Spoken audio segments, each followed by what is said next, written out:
Hi കൂട്ടുകാരെ, എൻ്റെ പേര് അനന്തു. എൻ്റെ അമ്മയുടെയും എൻ്റെ വല്യച്ഛൻ്റെയും വല്യമ്മയുടെയും കഥയാണ് ഇന്ന് നിങ്ങൾ കേൾക്കാൻ പോകുന്നത്. എൻ്റേത് ഒരു സമ്പന്ന കുടുംബമാണ്. പാരമ്പര്യമായി ഒരുപാട് സ്ഥലങ്ങളും സമ്പാദ്യവും എല്ലാം ഉണ്ട്. എൻ്റെ അച്ഛൻ ചെറുപ്പത്തിലെ മരിച്ചു. 5ാം ക്ലാസ് വരെ ഞാൻ വീടിൻ്റെ അടുത്തുള്ള സ്കൂളിലാണ് പൊയ്ക്കൊണ്ടിരുന്നത്. അതിനുശേഷം എന്നെ ദൂരെയുള്ള സ്കൂളിലാക്കി. ഞാൻ ഹോസ്റ്റലിൽ നിന്നാണ് പഠിച്ചുകൊണ്ടിരുന്നത്. ഞാൻ വീട്ടിൽ നിന്ന് പഠിച്ചോളാം എന്ന് എത്ര പറഞ്ഞിട്ടും അമ്മയും വല്യച്ഛനും വല്യമ്മയും സമ്മതിച്ചില്ല.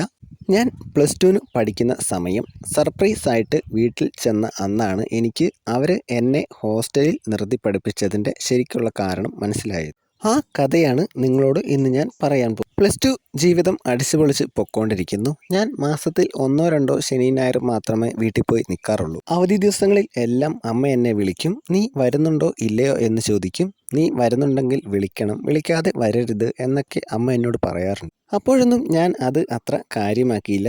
അങ്ങനെ ഓണ അവധി വന്നു. ഞാനും ഫ്രണ്ട്സും ഒരു ദിവസം അടിച്ചു പൊളിക്കാം, എന്നിട്ട് വീട്ടിൽ പോകാം അങ്ങനെ വിചാരിച്ച് പ്ലാനിട്ട് ഇരിക്കുകയാണ്. അങ്ങനെ സ്കൂള് അടച്ച അന്ന് അമ്മ വിളിച്ചു. മോനെ, നീ ഇന്ന് വരുന്നുണ്ടോ എന്ന് ചോദിച്ചു. അതിൻ്റെ പിറ്റേ ദിവസമാണ് ഞാനും ഫ്രണ്ട്സെല്ലാം കൂടെ അടിച്ചു പൊളിക്കാൻ പ്ലാനിട്ടിരിക്കുന്നത്.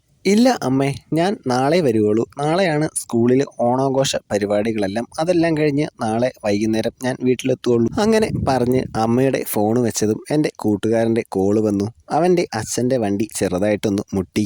അവന് ഉടനെ വീട്ടിൽ പോകണമെന്ന്. അങ്ങനെ ഞങ്ങളുടെ അടിച്ചുപൊളി പരിപാടികളെല്ലാം വേണ്ടാന്ന് വെച്ചു. സ്വന്തം കൂട്ടുകാരൻ്റെ അച്ഛൻ ആശുപത്രി കിടക്കുമ്പോൾ എങ്ങനെ അടിച്ചുപൊളിക്കും? ഞാൻ എൻ്റെ ഫോൺ എടുത്ത് അമ്മയെ വിളിച്ച് ഇന്ന് ഞാൻ വരുന്നുണ്ട് എന്ന് പറയാൻ തുടങ്ങുമായിരുന്നു. പെട്ടെന്ന് അത് വേണ്ട, ഒരു സർപ്രൈസായിട്ട് പോവാം എന്ന് വിചാരിച്ച് ഫോൺ കട്ട് ചെയ്തു. ഹോസ്റ്റലിൽ നിന്ന് റെഡിയായി ഇറങ്ങിയപ്പോഴത്തേക്കും കുറച്ച് താമസിച്ചു. പിന്നെ ബസ്സുള്ളതുകൊണ്ട് കുഴപ്പമില്ല. വീടിൻ്റെ അടുത്തുള്ള ടൗണിൽ ബസ് ഇറങ്ങി. ഒരു 1/2 കിലോമീറ്റർ നടക്കാനുണ്ട്. ഒരു വലിയ പറമ്പിൻ്റെ ഒത്ത നടുക്കാണ് ഞങ്ങളുടെ വലിയ വീട്. എൻ്റെ അമ്മയും വല്യമ്മയും 3 വയസ്സിൻ്റെ വ്യത്യാസമുണ്ട്. രണ്ടുപേരും നല്ല വെളുത്ത് നല്ല തടിയൊക്കെ ഉണ്ട്. വല്യച്ഛൻ ആളൊരു പാവമാണ്. വല്യമ്മ പറയുന്നത് കേട്ടാണ് വല്യച്ഛൻ ജീവിക്കുന്നത്. ഞാൻ നടന്ന് വീടിൻ്റെ മുറ്റത്തെത്തി. ഞാൻ വാച്ചിൽ നോക്കി. സമയം 10 മണിയായി. വീടിൻ്റെ ഒരു മൂലയിൽ കുറേ തേങ്ങകൾ കൂട്ടിയിട്ടിട്ടുണ്ട്.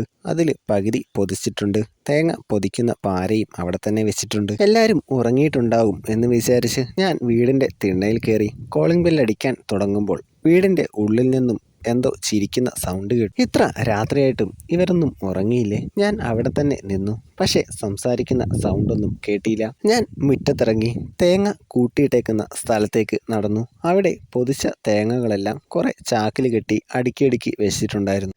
ഞാൻ പതിയെ അടുക്കി വെച്ച ചാക്കിൻ്റെ മുകളിലേക്ക് കയറി നിന്നു.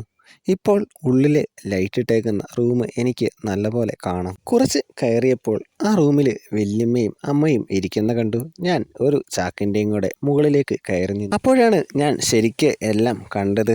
അവിടെ തേങ്ങ പൊതിക്കലാണ്. വല്യച്ഛനാണ് തേങ്ങ പൊതിക്കുന്നത്. 2 തേങ്ങകളും വല്യച്ഛൻ മാറി മാറി പൊതിക്കുന്നു. എൻ്റെ അമ്മ വല്യച്ഛനോട് പറയുന്നത് കേട്ടു. നാളെ എൻ്റെ മോൻ വരും. പിന്നെ അവൻ പോകുന്നവരെ തേങ്ങ പൊതിക്കാൻ പറ്റില്ല. അത് കേട്ട് വല്യച്ഛൻ പറഞ്ഞു, അത് സാരമില്ല, ഒരാഴ്ച കഴിയുമ്പോൾ അവൻ പോകുമല്ലോ. അപ്പോഴാണ് ഞാൻ എത്ര പറഞ്ഞിട്ടും വീട്ടിൽ നിർത്താതെ പഠിക്കാൻ ഹോസ്റ്റലിൽ കൊണ്ടുപോയി വിട്ടതിൻ്റെ കാരണം എനിക്ക് മനസ്സിലായത്. വല്യമ്മ തേങ്ങ പാരയിൽ വെച്ച് പൊതിച്ചുകൊണ്ടിരിക്കുന്നു. വല്യച്ഛൻ തേങ്ങയിലെ വെള്ളം കുടിക്കുകയാണ്. ഞാൻ കുറച്ചു നേരം എല്ലാം നോക്കി അവിടെ നിന്നു. പിന്നെ പതിയെ ചാക്കിൻ്റെ പുറത്തുനിന്ന് ഇറങ്ങി വീടിൻ്റെ മുമ്പിൽ പോയി നിന്ന് ഫോണെടുത്ത് അമ്മയെ വിളിച്ചു. ബെല്ല് തീരാറായപ്പോഴാണ് അമ്മ ഫോൺ എടുത്തത്. ഞാൻ ചോദിച്ചു, അമ്മ ഉറങ്ങിയോ? ഞാൻ വീടിൻ്റെ മുമ്പിലുണ്ട്, കതക് തുറക്ക്. അമ്മ ഒന്നും മിണ്ടിയില്ല. പെട്ടെന്ന് ഫോൺ വെച്ചു. 5 മിനിറ്റ് കഴിഞ്ഞപ്പോൾ ഉറക്കത്തീന്ന് എണീറ്റ് വന്ന പോലെ ഒരു വായിക്കോട്ടയൊക്കെ വിട്ട് അമ്മ വന്ന് കതക് തുറന്നു.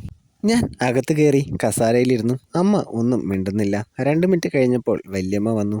ആ വല്യമ്മേ, എന്തൊക്കെയുണ്ട്? ഉറങ്ങിയായിരുന്നോ? വല്യച്ഛൻ എവിടെ? വല്യച്ഛൻ ഉറങ്ങി മോനെ. ആൾക്ക് എന്താണെന്നറിയില്ല, ഈയിടെയായിട്ട് ഒട്ടും വയ്യ. ആള് നേരത്തെ ഉറങ്ങും. അത് കേട്ടപ്പോൾ എനിക്ക് ചിരി വന്നു. ആ, സ്ഥിരമായാൽ വയ്യാണ്ടാകും എന്ന് ഞാൻ പതിയെ പറഞ്ഞു. അവരത് കേട്ടില്ല. കൂട്ടുകാരെ, കഥ ഇവിടെ അവസാനിക്കുന്നു. കഥ ഇഷ്ടമായ ലൈക്ക് ചെയ്യുക, കമൻ്റ് ഇടുക, ചാനൽ സബ്സ്ക്രൈബ് ചെയ്യാൻ മറക്കല്ലേ. അപ്പോൾ അടുത്തൊരു അടിപൊളി കഥയായിട്ട് വരാം.